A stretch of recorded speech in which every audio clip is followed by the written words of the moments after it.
जय मसीह की, praise the Lord, hallelujah. सर्वशक्तिमान परमेश्वर का धन्यवाद करते हैं कि इस समय समस्त भारत में, जैसा कि आप देख रहे हैं कि सताव का माहौल बनता जा रहा है। वो इस कारण बन रहा है क्योंकि बहुत सारे लोग मसीही समुदाय से, मसीही लोगों से एक विशेष बैर रखते हैं, एक विशेष जलन है उनके अंदर मसीहत को लेकर के, प्रभु यीशु मसीह को लेकर के, उसके लोगों को लेकर के।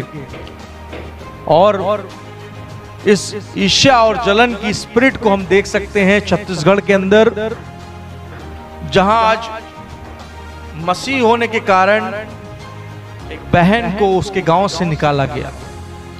आज इस जलन और ईर्ष्या को हम मणिपुर में देख सकते हैं, जहां पर मैतेई हिंदू समाज कुकी ईसाई समाज पर विरोध करके उनके चर्चेस को तोड़ रहा है। या यूं कह लीजिए, भारत में अब सताव की प्रक्रिया तेजी से बढ़ने लगी है और शैतान हमेशा अपना राज्य दुष्ट लोगों के द्वारा ही लाता है, क्योंकि शैतान कभी भी धर्मियों के द्वारा अपना राज्य स्थापित नहीं कर सकता। इसलिए शैतान क्या करता है मेरे प्रियो, शैतान की योजना को आप लोग समझें। शैतान दुष्टों को इस्तेमाल करता है, दुष्ट राजनीतिक नेताओं को जो अनगॉडली हैं, ईश्वरवादी नहीं है, मानवतावादी नहीं है। शैतान इस तरह के लोगों को आज मणिपुर के लिए इस्तेमाल कर रहा है। और दुख की बात है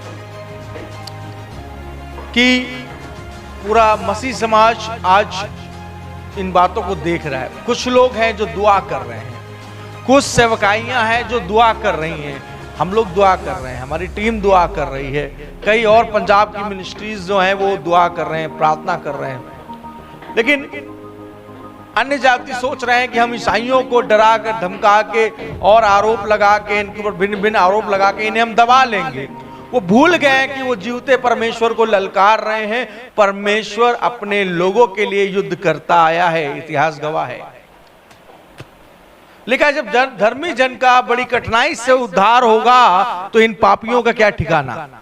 बाइबल पापी किसे कह रही है? जो विश्वास नहीं करता प्रभु यीशु पे। बाइबल अधर्मी किसे कह रही है? जो यीशु मसीह नासरी के ऊपर ईमान नहीं रखते हैं। आप लाख ईसाइयों को सता लो, आप लाख मसीह लोगों को परेशान कर लो, क्योंकि वो अब्राहम का वंश हैं, वो यीशु का वंश है और खुदा अपने लोगों के लिए लड़ता है। और आज एक वचन आपको मैं देना चाहूंगा, रेमा वर्ड में आपको देना चाहूंगा। आज वो प्रॉमिस वर्ड जो परमेश्वर ने रोमियो की किताब 12 अध्याय के 20 पद में कहा कि हे प्रियो बदला न लेना। रोमियो 12 का 20, 21, 22, 23 तक लिखा हुआ है कि हे प्रियो बदला न लेना, क्योंकि बदला लेना मेरा काम है, प्रभु कहता है। संत पौलुस रोमन्स के चर्च को लिखते हैं, क्योंकि रोम की कलीसिया में यीशु को ग्रहण करने के द्वारा एक सताव आया था। आज मैं सताव की बात क्यों कर रहा हूं? क्योंकि रोम में भी ऐसा कुछ हुआ था, अंताकिया की कलीसिया में भी ऐसा कुछ हुआ था कि चेलों को लेटर लिखना पड़ा था कलीसिया के लिए, और ये सारे लेटर मिलकर एक बाइबल बनी, क्योंकि ये आत्मा की आवाज थी, ये परमेश्वर का वचन बना, जो 40 लेखकों के द्वारा, 40 ऑथरों के द्वारा लिखकर हमें दिया गया। 40 लेखक रहे बाइबल के, और इन सब ने एक ही बात कही है। इन सब की बातें कहीं ना कहीं जाके लिंक होती हैं जब आप पढ़ेंगे।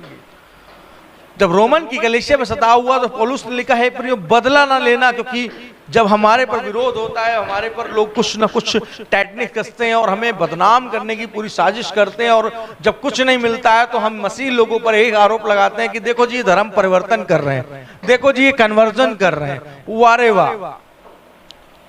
सरकार भी इस बात को नहीं सोच पा रही कि जब आपने फंडिंग बंद कर दी, जब आपने FCRA बंद कर दिया, तो ईसाइयों के पास क्या पेड़ लगे हुए हैं कि वो पेड़ हिला रहे हैं और पैसा गिर रहा है और वो दे रहे हैं आपके हिंदुओं को। मैं यहाँ हिंदू और ईसाई की बात नहीं कर रहा हूँ, हिंदू ईसाई तो राजनीतिक लोग कर रहे हैं, हिंदू मुस्लिम राजनीतिक लोग कर रहे हैं, लेकिन आज जो मसीह के सेवक देश के लिए प्रार्थना कर रहे हैं, उन्हीं के लोगों को आप सता रहे हैं, उन्हीं के लोगों के ऊपर जुल्म ढा रहे हैं। लेकिन मैं कहना चाहूंगा कलीसिया चर्च, मणिपुर का चर्च, हिम्मत मत हारो, तुम्हारा खुदा जिंदा खुदा है, तुम्हारे खुदा के पास वो सामर्थ है जो किसी खुदा के पास नहीं है। ये कहां जाएंगे? क्योंकि वचन कहता तुम तो धर्मी हो, तुम कठिनाई से उद्धार पाओगे, इनका कोई ठिकाना नहीं है। ये कितना भी पैसा इकट्ठा कर ले, कितना भी कुछ बना ले, सब मिट्टी में मिल जाएगा। इनकी आत्मा भी, इनका शरीर भी, इनकी दौलत शोहरत भी। क्यों? क्योंकि इनको मारने वाला कोई मनुष्य नहीं होगा, कोई शैतान नहीं होगा, वरन खुदा स्वयं दुष्टों का अंत करेगा। वचन कहता है दुष्ट की दुष्टता ज्यादा समय नहीं चलेगी। लिखा है धन्य हो तुम जब मेरे नाम के कारण सताए जाते हो, स्वर्ग का राज तुम्हारा ही है। आगे लिखा है हे प्रियो, बुराई से ना हारो, बुराई को भलाई से जीत लो। वो हमें सताते हैं और हम उन्हें आशीष देते हैं। प्रभु ने कहा वो हमारे लोगों पर आरोप लगाते हैं और हम उनके लिए दुआ करते हैं। ये मसीहत है। ये मसीहत नहीं है कि हम तलवार के बदले तलवार। हालांकि आत्मरक्षा के लिए कोई यदि आपको काटने आ रहा है तो आप खड़े होकर कटवाएंगे नहीं अपने आप को। अपनी आत्मरक्षा के लिए यीशु मसीह ने कहा है कि तुम्हारे पास तलवार ना हो तो अपना बटुआ बेच के भी तलवार ले लो। अपनी आत्मरक्षा के लिए जिंदा रहो। कोर्ट भी इस बात को कहता है आप अपनी आत्मरक्षा स्वयं कर सकते हैं। मसीह लोग छूछे हाथ ना रहें। मसीह लोग जो है वो प्रार्थना भी करें और नाजायज सताने वालों के लिए डंडा भी रखें। जो नाजायज सता रहे हैं, जो जायज सता रहे हैं कि नहीं ये मसीह है इसलिए मैं इसको मारूंगा, इसलिए मैं इसको सताऊंगा, तो आपको सताओ सहना है। लेकिन आपने कुछ किया नहीं और वो आपकी संपत्ति को खाना चाह रहे हैं, आपकी संपत्ति पर कब्जा करना चाह रहे हैं, आप पर कब्जा करना चाह रहे हैं, आपको गुलाम बनाना चाह रहे हैं, तो आप लड़िए।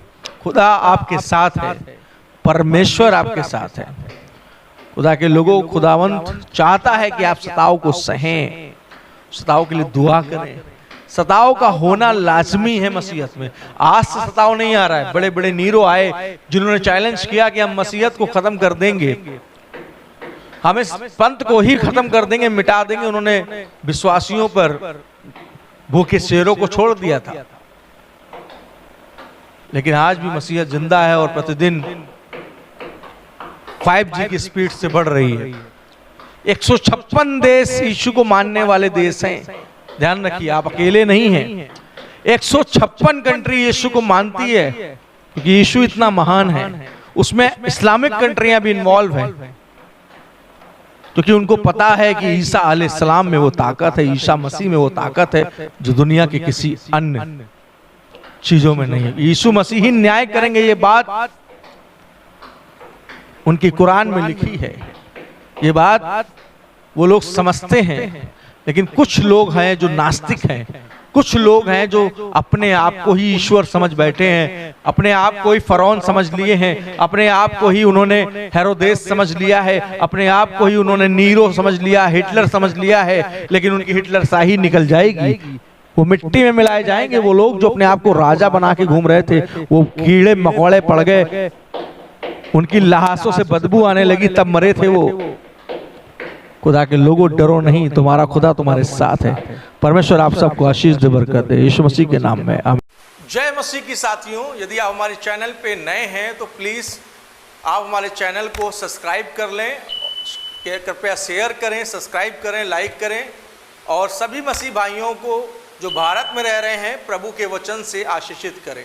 वचन कहता है जो दूसरों की खेती सींचेगा उसकी भी खेती सींची जाएगी। यदि आप दूसरों को बढ़ाएंगे परमेश्वर आपको भी निश्चय बढ़ाएगा। ये परमेश्वर का पवित्र वायदा है। कृपया हमारे साथ बने रहें। प्रभु आपको आशीष दे। जय मसीह की।